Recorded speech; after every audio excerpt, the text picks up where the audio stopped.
Academy. आज हम लोग वर्ब जानेंगे, वर्ब क्या होती है, वर्ब के कौन कौन से रूल्स होते हैं जिनको हम डिस्कस करने वाले हैं।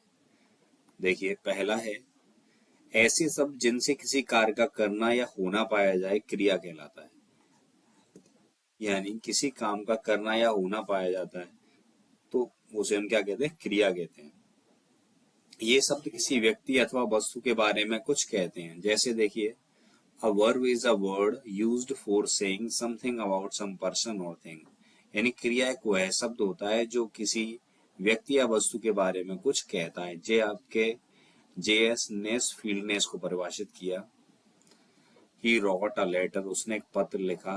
क्या लिखा? एक पत्र लिखा। wrote, My brother was a player, he has helped। और साइंस, ये सारी क्या है? वर्ब है। वर्ड्स हैं। वर्ब चार प्रकार के होते हैं। एक ट्रांजिटिव वर्ब, सकर्म क्रिया, यानी जिस क्रिया के साथ कर्म आता है उसे क्या कहते हैं? सकर्मक क्रिया कहते हैं।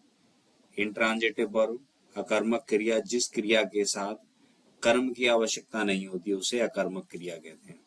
लिंकिंग वर्ब, जैसे नंबर 2 में वॉज लिंकिंग वर्ब है। एक्चुअली वर्ब क्या होती है? सहायक क्रियाएं। जैसे उपयुक्त वाक्य में हैज प्रेजेंट परफेक्ट टेंस बनाने के लिए प्रयुक्त की सहायक क्रिया है।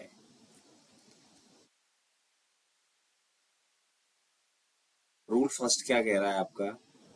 वर्ब अपने सब्जेक्ट के नंबर और पर्सन के अनुसार आती है। यानी क्रिया एक वचन है तो कर्ता भी एक वचन आएगा। और एक, जैसे ही लाइक एप्पल्स, कर्ता एक वचन है इसलिए क्रिया भी एक वचन होनी चाहिए, तो ऐसा लगेगा। दे लव्स मी, सब्जेक्ट प्लूरल है तो वर्ब भी प्लूरल आएगी, इसमें ऐसा नहीं आएगा। जब दो या दो से अधिक सिंगुलर सब्जेक्ट एंड से जुड़े हों तो प्लूरल नंबर में आएगा क्या? वर्ब। जैसे Rita and Kusum are sisters, Rita और कुसुम क्या है? तो दोनों सिंगुलर, लेकिन प्लूरल फॉर्म यूज होगा इनके लिए। He and his brother have gone to school. समझ में आ गया? जब दो सब्जेक्ट सिंगुलर सब्जेक्ट एंड से जुड़े हों तो प्लूरल कैसी आएगी? वर्ब हमेशा प्लूरल आती है। जब दो सिंगुलर नाउन्स एक ही व्यक्ति या वस्तु को बतलाएं तो वर्ब सिंगुलर होगा। नहीं समझे? इस दशा में आर्टिकल केवल पहले नाउन के पूर्व प्रयोग किया जाएगा। यानी जब दो सिंगुलर नाउन एक ही व्यक्ति या वस्तु को बतलाते हैं तो वर्ब सिंगुलर होता है। इस दशा में आर्टिकल केवल एक के साथ ही यूज होगा, नाउन से पूर्व। The owner and the manager of the mill is dead, ये सही है। द ओनर यानी मालिक और प्रबंधक इस मिल का मर गया। The present and secretary has come, देखो आर्टिकल एक के साथ आ रहा है, इसके साथ तो नहीं आ रहा है, इसका मतलब ये सही नियम है। नंबर 4 देखो,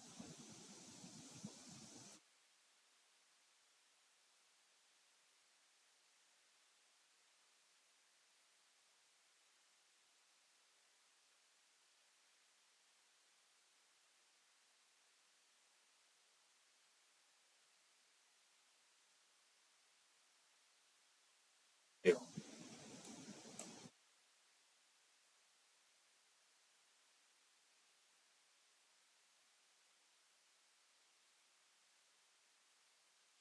देखो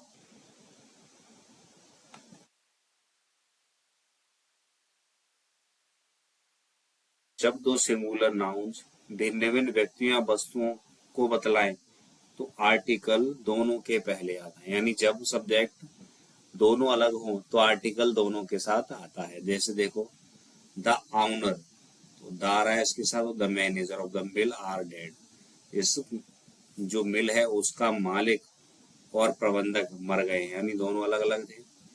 अगर दो सब्जेक्ट एक ही वस्तु या व्यक्ति का भाव प्रकट करते हैं तो वर्ब सिंगुलर होगा। यानी अगर दो सब्जेक्ट एक ही वस्तु या व्यक्ति का भाव प्रकट करते हैं तो वर्ब सिंगुलर होगा। देखो, curry and rice is my favourite food, दाल कढ़ी चावल मेरा पसंदीदा भोजन है। यानी दोनों ही क्या है? एक साथ आते हैं। यानी घर में जब कढ़ी बनी होगी तो चावल जरूर बनते हैं। Slow and study wins the race, अगर दो सिंगुलर सब्जेक्ट एंड से जुड़े हों और उन दोनों के पहले ईच या एवरी का प्रयोग हो तो उनके साथ वर्ब सिंगुलर होगा। क्या समझे? यानी जब सिंगुलर सब्जेक्ट ईच या एवरी से जुड़ा हो तो उनके साथ हमेशा सिंगुलर हेल्पिंग वर्ब आती है। Each lady and each night was pleasant. प्रत्येक दिन और रात आनंददायक थे। रूल्स नंबर 6, यदि दो या दो से अधिक सिंगुलर सब्जेक्ट आइदर और, नाइदर नॉर, और या नॉर से जुड़े हों तो वर्ब सिंगुलर हुआ। कैसे सब्जेक्ट जुड़े हो? सिंगुलर। आइदर मुन्नी और चुन्नी हैज लॉस्ट हर पर्स। देखो, या तो मुन्नी ने या फिर चुन्नी ने अपना बटुआ खो दिया है। Neither Sohan nor his sister was there. Rajendra और Suresh has stolen my watch. Rajendra और सुरेश ने मेरी घड़ी चुराई। देखो,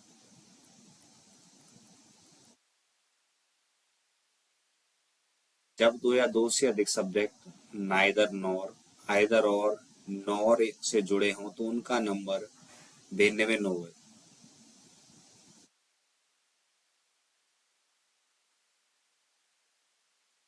सिंगुलर प्लूरल हो तो प्लूरल सब्जेक्ट वर्ब के पास रखना चाहिए और वर्ब भी प्लूरल लिखना चाहिए। Neither Sita NOR her friends have come. न सीता ना ही उसका मित्र यहाँ आया। तो देखो, प्लूरल सब्जेक्ट के पास रखना चाहिए, तो प्लूरल सब्जेक्ट है तो प्लूरल वर्ब आ रहा है। आइदर यू और योर फ्रेंड आर उल्टी।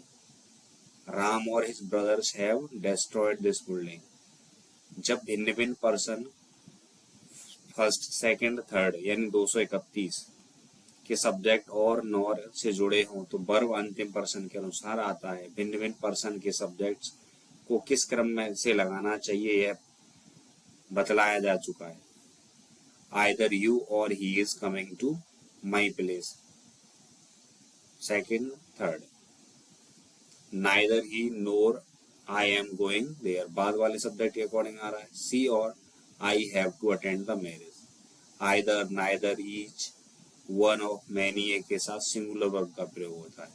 Each of the two boys has stolen my pen, each of के लिए आ रहा है। Every boy was punished. Many a man has come, many a man के साथ हैज आ रहा है। Each of his sisters is beautiful, one of the pictures is very beautiful. कुछ नाउन्स जो देखने में प्लूरल मालूम पड़ते हैं परंतु अर्थ में सिंगुलर होते हैं, उनके साथ सिंगुलर वर्ब आता है। News, physics, economics, politics, mathematics, gallows, innings, gymnastics, billiards, इनके साथ सबके साथ क्या आएगा? सिंगुलर वर्ब यूज होगा क्योंकि ये सिंगुलर हैं। जब कोई सिंगुलर सब्जेक्ट दूसरे नाउन के साथ with, together with, as well as, besides, like, in addition to, connective word से जुड़ा हो तो इनके साथ वर्ब इनके पहले आए हुए सब्जेक्ट के अकॉर्डिंग होगी। ही, एज वेल एज, तो ही के अकॉर्डिंग यहाँ क्या आ गया? हैज। नो वन के अनुसार क्या आ गया? नोज। इंस्पेक्टर के अनुसार क्या आ गया? वॉज। मुन्ना के अनुसार क्या आ गया? Is going. हरी के साथ क्या आ गया? इज। ठीक है। जब दो नाउन्स या pronouns not only but also से जुड़े हों तो वर्ब बाद वाले नाउन के अनुसार आती है। Not only the commander but also the soldiers were killed.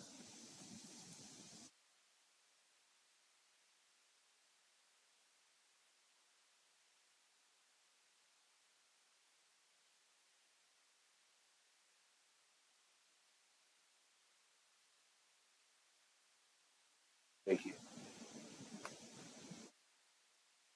पुस्तकों, समाचार पत्रों को देशों के नाम के पश्चात चाहे देखने में प्लूरल ही क्यों ना हो, वर्ब सिंगुलर आएगा। The Hindustan Times is a leading newspaper. The United States has a big air force. The Arabian Nights is a good book.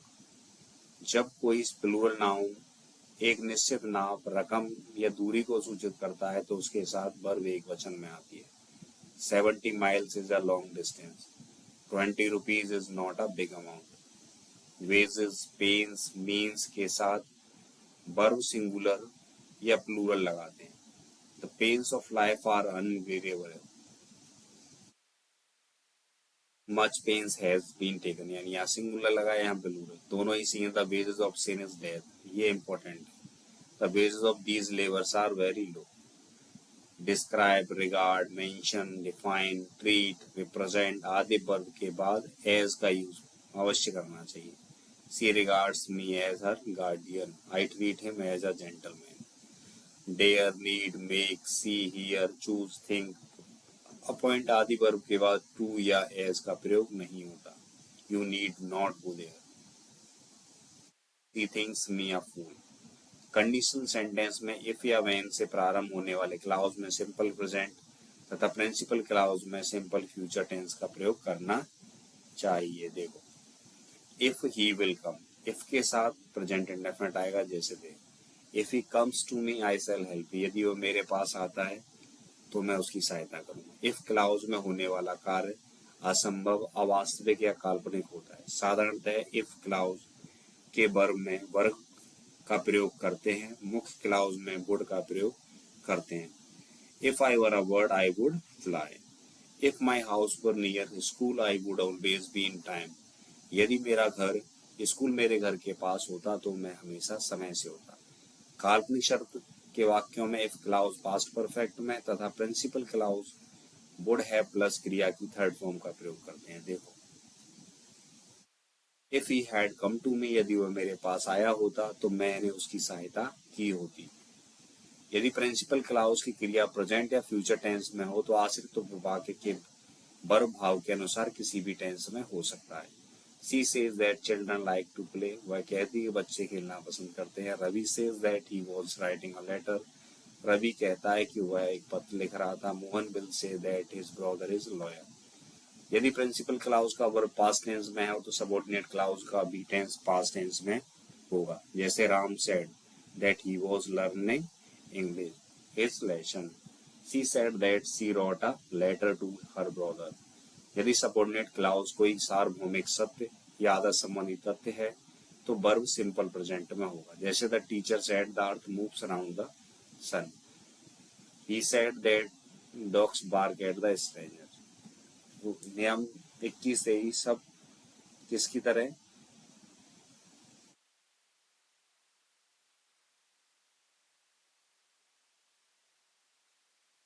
Direct indirect की तरह हैं ये सारे रूल्स।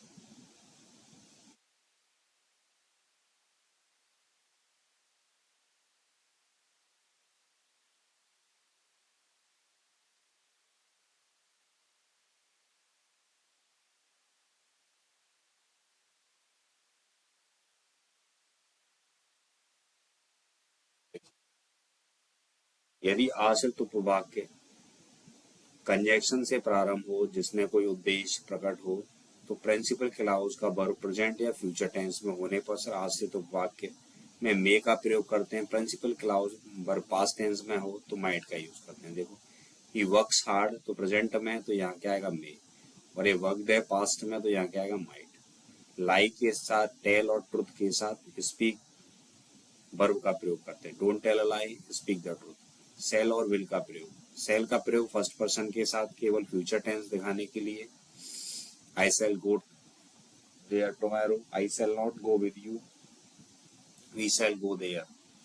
जब सेल का प्रयोग सेकंड या थर्ड पर्सन के साथ हो तो आज्ञा, वचन, धमकी या पक्के इरादे को प्रकट करता है। You shall have to take some medicine, command आदेश है। You shall get a reward for your honesty, they shall be punished if they steal again, they shall leave the room।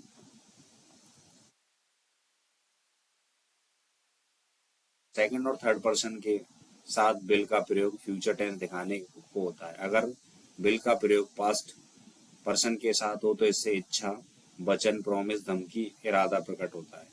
I will do this work, willingness इच्छा है। I will try to write a better next, promise है। We will teach Pakistan a good lesson in the next war, ये भी threat है। We will fight against injustice, ये determination. Yesterday का प्रयोग past tense में, टुमारो का फ्यूचर टेंस में। ठीक है, आई होप आपको ये समझ में आया होगा। यदि किसी प्रकार का डाउट हो तो प्लीज कमेंट करें। Thank you watching.